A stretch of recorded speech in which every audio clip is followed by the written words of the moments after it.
Hello everyone, I am Sneha, lecturer, Department of Precision Assessment, SLS College of Allied Science.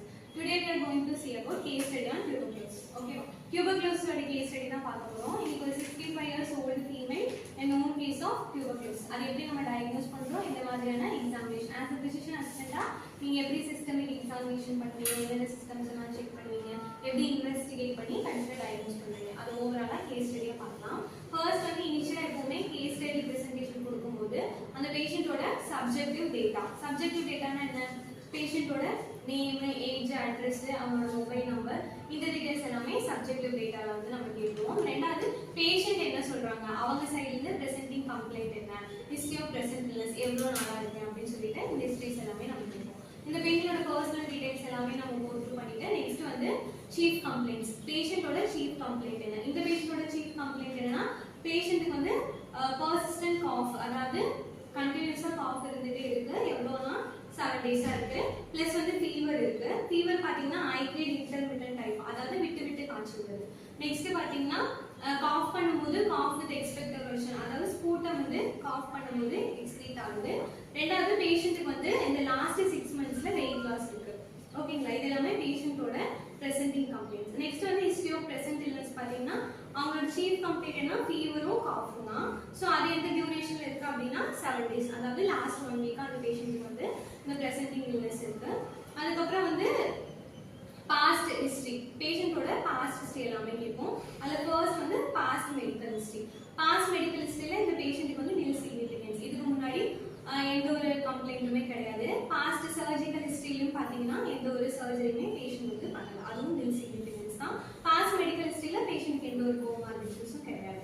Presenting complaints பார்த்தாச்சு, இல்னஸோட history பார்த்தாச்சு. Next வந்து past medical history and surgical history. Next வந்து personal history. Personal ஹிஸ்டரியில patient வந்து ஆல்கஹாலிக்கா, ஸ்மோக்கரா, அவங்களோட food habits எப்படி இருக்கு, பவல் அண்ட் பிளாடர் ஹேபிட்ஸ் எப்படி இருக்கு, நார்மலா இருக்கா, இது எல்லாமே நம்ம பார்ப்போம்.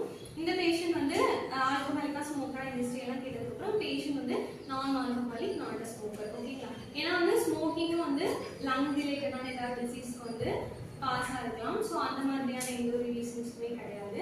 நெக்ஸ்ட் வந்து நம்ம என்ன செக் பண்ணோம்னா வைட்டல் சைன்ஸ். வைட்டல் சைன்ஸ் எதுக்காக அப்படின்னா நம்ம பாடியோட பேசிக் ஆர்கன்ஸ் எல்லாமே ப்ராப்பர், சிஸ்டம்ஸ் எல்லாமே ப்ராப்பரா ஒர்க் ஆகுதா. அது ஃபர்ஸ்ட் ஒன் வந்து cardiovascular system, S1 S2 present, no murmur, அதாவது ஹார்ட் சவுண்ட்ஸ் ஆன S1 S2 பிரசன்ட் ஆயிருக்கு, மர்மர் எதுவுமே கிடையாது. ஸோ பேஷண்டோட கார்டியோவாஸ்குலர் சிஸ்டம் நார்மல். நெக்ஸ்ட் வந்து ரெஸ்பிரேட்டரி சிஸ்டம். ரெஸ்பிரேட்டரி சிஸ்டம்ல பாத்தீங்கன்னா பேஷண்ட்டுக்கு வந்து பைலேட்ரல் வீஸ் இருக்கு, அதாவது ரெண்டு லங்ஸ்லயுமே வீசிங், அதாவது லங் சவுண்ட்ஸ்ல நிறைய சவுண்ட்ஸ் இருக்கு, அதுல ஒன் ஆஃப் த டைப் தான் வந்து வீசிங் இருக்கு பேஷண்ட்டுக்கு. அதுவும் பைலேட்ரலா இருக்கும்போது ரெண்டு லங்ஸுமே வந்து அஃபெக்ட் ஆயிருக்கு. நெக்ஸ்ட் வந்து central nervous system. Central nervous system patient வந்து நியூரலஜிக்கல் எக்ஸாமினேஷன் பண்ணி பார்க்கணும், அவங்களோட கேட் ப்ராப்பரா இருக்கா, ப்ராப்பரா வாக்கிங் இருக்கா, இது எல்லாமே பார்க்கணும். ஸோ அது எல்லாமே நார்மலா இருக்கு, அதர்ஸ் வந்து நார்மலா இருக்கு. ஸோ சிஸ்டமிக் எக்ஸாமினேஷன் நம்மளுக்கு வந்து ரெஸ்பிரேட்டரி சிஸ்டம்ல மட்டும்தான் என்ன இருக்கு, அப்நார்மாலிட்டி இருக்கு.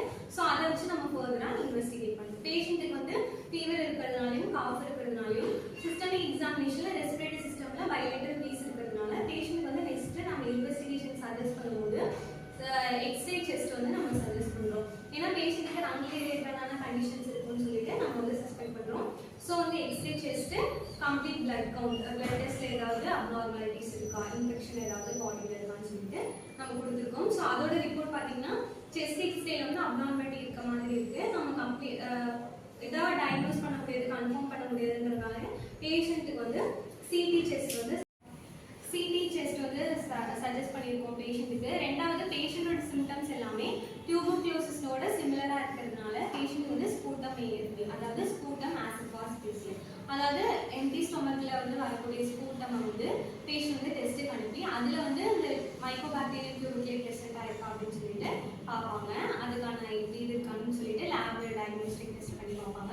ரெண்டாவது பேஷண்ட் வந்து மான்டாக்ஸ் டெஸ்ட் வந்து சஜஸ்ட் பண்ணியிருக்கோம். மான்டாக்ஸ் டெஸ்ட்ன்றது என்ன அப்படின்னா ஒரு மைக்கோபாக்டீரியம் டியூபர்குலேன் மாதிரியே இருக்கக்கூடிய ஒரு திங்கை வந்து நம்மளோட இன்ட்ராடெர்மலா வந்து இன்ஜெக்ட் பண்ணி அதை சுற்றி மார்க் பண்ணிடுவாங்க. மார்க் பண்ணிட்டு நெக்ஸ்ட் டே வரைக்கும் அங்கே ஏதாவது ரியாக்ஷன்ஸ் டெவலப் ஆகுதான்னு பார்ப்பாங்க. அதோட டியூட்டி டெவலப் ஆச்சுன்னா பேஷண்ட்டுக்கு வந்து டியூபர்குலோசிஸ் பாசிட்டிவ் இருக்குன்னு சொல்லிட்டு நம்ம சஸ்பெக்ட் பண்ணலாம். சப்போஸ் வந்து அதை டெவலப் ஆகுதுன்னா நெகட்டிவ் தான். ஸோ பேஷண்ட்டுக்கு வந்து Mantoux test, sputum AB, CT chest எல்லாமே சஜஸ்ட் பண்ணியிருக்கோம். அதோட ரிசல்ட் வந்து பார்த்தீங்கன்னா பேஷண்ட்டுக்கு வந்து டியூபர்குலோசிஸ் பாசிட்டிவ்னு சொல்லிட்டு பேஷண்ட்டுக்கு வந்து டியூபர்குலோசிஸ்னு சொல்லிட்டு நம்ம டயக்னோஸ் பண்ணுறோம். இந்த பேஷண்ட்டோட டயக்னோசிஸ் டியூபர்குலோசிஸ். டியூபர்குலோசிஸ்க்கு அப்புறம் இதுக்கப்புறம் ட்ரீட்மெண்ட் பார்த்தீங்கன்னா டியூபர்குலோசிஸோட ட்ரீட்மெண்ட் என்ன ஆன்டி டியூபர்குலர் ட்ரக்ஸ், அதுக்கு எகெயின்ஸ்டான ட்ரக்ஸ் வந்து கொடுப்போம். ரிஃபார்மைசின், ஐசோனைசின், எத்தமிப்ரல் இந்த மாதிரியான ஆன்டி டியூபர்குலர் ட்ரக்ஸ் வந்து பேஷண்ட்டுக்கு சஜஸ்ட் பண்ணுவோம். நெக்ஸ்ட் வந்து ஃபாலோ பண்ணும். பேஷண்ட் ப்ராப்பராக மெடிகேஷன்ஸ் எடுத்துக்கிறாங்களா, வெயிட் லாஸ் இருக்கிறதுனால வெயிட் கெயின்